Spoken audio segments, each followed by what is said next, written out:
ಜೋಗಪಾಳ್ಯ ಇದರಲ್ಲಿ ಕ್ಯಾನ್ವಾಸ್ ಮಾಡ್ತಾರೆ, ಸುಮಲತಾ ಅವರು ಕೂಡ ಬರ್ತಿದ್ದಾರೆ. ಯಾವ ರೀತಿ ರೋಡ್ ಶೋನ ಹೇಗೆ ಯಾವ ರೀತಿ ಇರುತ್ತೆ? ಇವತ್ತು ಬೆಳಿಗ್ಗೆ 6:30 ಕ್ಯಾನ್ವಾಸ್ ಶುರುವಾದಂಥದ್ದು. ಹಲ್ಸೂರು ಕೆರೆಯಲ್ಲಿ ವಾಕಿಂಗ್ ಮಾಡೋರನ್ನ ಮಾತಾಡಿಕೊಂಡು ಅದು ಮುಗಿಸ್ಕೊಂಡು ಹಲ್ಸೂರು ಭಾಗಗಳಲ್ಲಿ ಒಂದು ರೋಡ್ ಶೋ ಮಾಡಿ ಮಧ್ಯಾಹ್ನ ಕೆಲ ಮೀಟಿಂಗ್ ಮಾಡಿ ಇವತ್ತು ಜೋಗಪಾಳ್ಯದಲ್ಲಿ ನಮ್ಮ ಗೌತಮ್ ಅವರ ನೇತೃತ್ವದಲ್ಲಿ ಮಾಜಿ ಮೇಯರ್ಗಳ ಒಂದು ನೇತೃತ್ವದಲ್ಲಿ ಇಲ್ಲಿ ರೋಡ್ ಶೋ ನಡೀತಾ ಇದೆ. ಸಂತೋಷ ಏನಂತ ಹೇಳಿದ್ರೆ ಸುಮಲತಾ ಅಂಬರೀಷ್ ಅವರು ಕೂಡ ಇವತ್ತು ಇದಕ್ಕೆ ಬರ್ತಾ ಇದ್ದಾರೆ ಈ ರೋಡ್ ಶೋಗೆ. ಇಲ್ಲಿ ಭಾಳ ಕಾರ್ಯಕರ್ತರೆಲ್ಲರೂ ಕೂಡ ಉತ್ಸಾಹದಿಂದಿದ್ದಾರೆ. ಇದರಲ್ಲಿ ಅರ್ಧಕ್ಕರ್ಧಷ್ಟು ಜನ ಈಗ ಇಲ್ಲಿ ವಾಲಂಟ್ರಿಯಾಗಿ ಬಂದಿದ್ದಾರೆ. ನಾವು ಮೋದಿ ಜೊತೆ ಕೆಲಸ ಮಾಡಬೇಕು, ಮೋದಿ ಕೆಲಸ ಮಾಡಬೇಕು ಅಂತ ಹೇಳ್ಬಿಟ್ಟು ಭಾಳ ಚೆನ್ನಾಗಿ ಉತ್ಸಾಹದಿಂದಿದ್ದಾರೆ.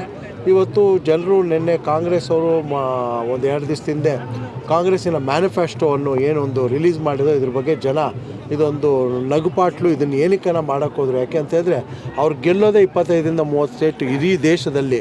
ಯಾಕೆಂದರೆ 2014 ಕೂಡ ಅವರು 40 ಮೇಲೆ ಕ್ರಾಸ್ ಆಗಲಿಲ್ಲ.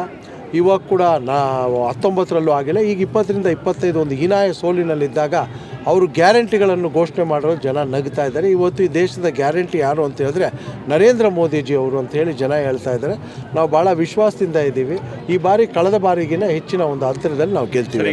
ದಕ್ಷಿಣದಲ್ಲಿ ಒಂದು FIR ಆಗಿದೆ ಸೌಮ್ಯರೆಡ್ಡಿ ಅವರ ವಿರುದ್ಧ, ಹಾಗೆಯೇ ಕಾಂಗ್ರೆಸ್ ಮುಖಂಡರ ವಿರುದ್ಧ. ಅಂದರೆ ಮನೆ ಮನೆಗೆ ಕರಪತ್ರಗಳು ಹಂಚುವಂಥದ್ದು, ಗ್ಯಾರಂಟಿಗಳನ್ನು ಕೊಟ್ಟಿದ್ದೀವಿ, ನಾವು ಸಕ್ಸಸ್ ಆಗಿದ್ದೀವಿ, ಹಾಗಾಗಿ ನೀವು ನಮಗೆ ಮತ ಹಾಕಲೇಬೇಕು ಅನ್ನೋಂಥ ಒಂದು ಮತದಾರರನ್ನ ಒತ್ತಡ ಹಾಕ್ತಾರೆ. ಅಂದರೆ ಅದು ಚುನಾವಣಾ ಆಯೋಗದ ಉಲ್ಲಂಘನೆ ಅನ್ನುವಂತಹದ್ದು. ಅದು ನಿಮ್ಮ ಕ್ಷೇತ್ರದಲ್ಲಿ ಆ ಥರದ ಏನಾದರೂ ಘಟನೆಗಳು ನಡೀತಾ ಇದೆ.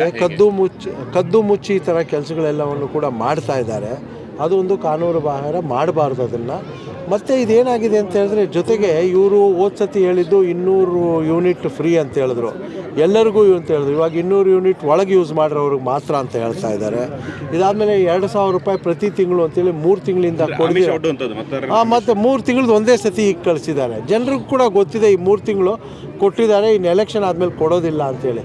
ಜನರು ಇದ್ರ ಮೇಲೆ ಏನು ಅಂಥ ವಿಶ್ವಾಸ ಇಟ್ಟಿಲ್ಲ. ಇವರು ಒಂದು ಯಾವುದೋ ಭ್ರಮೆಯಲ್ಲಿದ್ದಾರೆ. ಯಾಕೆಂದರೆ ಕಳೆದ 10 ತಿಂಗಳಿಂದ ಏನೊಂದು ಅಧಿಕಾರದಲ್ಲಿದ್ದಾರೆ, ಯಾವುದೇ ಥರದ ಬೆಂಗಳೂರಿನಲ್ಲಿ ಅಭಿವೃದ್ಧಿ ಆಗ್ತಾ ಇಲ್ಲ, ಯಾವುದೇ ಕೆಲಸಗಳಾಗ್ತಾ ಇಲ್ಲ. ಕುಡಿಯೋ ನೀರಿನ ಸಮಸ್ಯೆ ಇಷ್ಟೊಂದಿದ್ದರೂ ಕೂಡ ಈ ಒಂದು ಕಾಂಗ್ರೆಸ್ಸಿನ ಸರ್ಕಾರದವರು ಯಾವುದೇ ಒಂಥರ ಶಾರ್ಟ್ ಟರ್ಮ್ ಮೆಜರ್ ಆಗಲಿ ಲಾಂಗ್ ಟರ್ಮ್ ಮೆಜರ್ ಆಗಲಿ ತೊಗೊಳ್ತಾ ಇಲ್ಲ. ಇವಾಗ ಮುಖ್ಯಮಂತ್ರಿಗಳು ಅವರು ಅವರ ಚೇರ್ ಉಳಿಸ್ಕೊಳ್ಳೋಕೆ ಅವರು ಓಡಾಡ್ತಾ ಇದ್ದಾರೆ. ಉಪಮುಖ್ಯಮಂತ್ರಿಗಳು ನಾನು ಮುಖ್ಯಮಂತ್ರಿ ಯಾವಾಗ ಆಗಬೇಕು ಅಂತ ಅವರು ನೋಡ್ತಾ ಇದ್ದಾರೆ. ಮಂತ್ರಿಗಳಿರೋರು ನಾವು ಯಾರ ಜೊತೆ ಇದ್ದರೆ ಮುಂದಿನ ದಿನಗಳಲ್ಲಿ ನಮ್ಗೆ ಅನುಕೂಲ ಆಗುತ್ತೆ ಅನ್ನೋ ಪರಿಸ್ಥಿತಿಯಲ್ಲಿ ಅವರಿರೋ ಪರಿಸ್ಥಿತಿಯಲ್ಲಿ ಜನರಿಲ್ಲಿ ಭಾಳ ಒಂದು ಕಷ್ಟದಲ್ಲಿದ್ದಾರೆ ಕುಡಿಯೋ ನೀರಿನ ವ್ಯವಸ್ಥೆಯಲ್ಲಿ. ನಾನು ಶೀಘ್ರ ಹೇಳ್ತೀನಿ, ಅವ್ರಿಗೆ ಒಂದು ಶಾರ್ಟ್ ಟರ್ಮ್ ಮೆಷರ್ಸ್ ತೊಗೊಳ್ಬೇಕು ಅಂತೇಳಿ ನಾನು ಅವರಲ್ಲಿ ಕೇಳ್ತೀನಿ.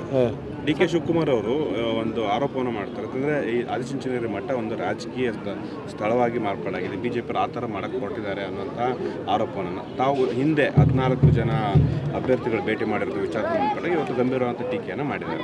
ಅವ್ರ ಕಡೆಯವರು ಕೂಡ ಇನ್ಫ್ಯಾಕ್ಟ್ ಹೋಗಿದ್ರು ಸರ್. ಇದು ಈ ಒಂದು DK ಶಿವಕುಮಾರ್ ಅವರು ಕಾಂಗ್ರೆಸ್ ಅವರು ಡೆಸ್ಪರೇಟ್ ಆಗಿದ್ದಾರೆ. ಅವ್ರಿಗೆ ಗೊತ್ತು 28 ಕೂಡ ಅವರು ಸೋಲ್ತಾರೆ, JDS BJP ಕಾಂಬಿನೇಷನ್ ಗೆಲ್ಲುತ್ತೆ ಅನ್ನೋದು ಅವ್ರಿಗೆ ಕಾನ್ಫಿಡೆನ್ಸ್ ಇದೆ. ಅವ್ರಿಗೆ ಕಾನ್ಫಿಡೆನ್ಸ್ ಕಳ್ಕೊಂಡಿದ್ದಾರೆ. ಅದಕ್ಕೋಸ್ಕರ ನಾವು ನಮಗೆ ಕಾನ್ಫಿಡೆನ್ಸ್ ಇದೆ 28 ಕೂಡ ನಾವು ಗೆಲ್ತೀವಿ ಅಂತೇಳಿ ಆ ಡೆಸ್ಪರೇಟಲ್ಲಿ ಅವರು ಮಾತಾಡ್ತಾ ಇದ್ದಾರೆ.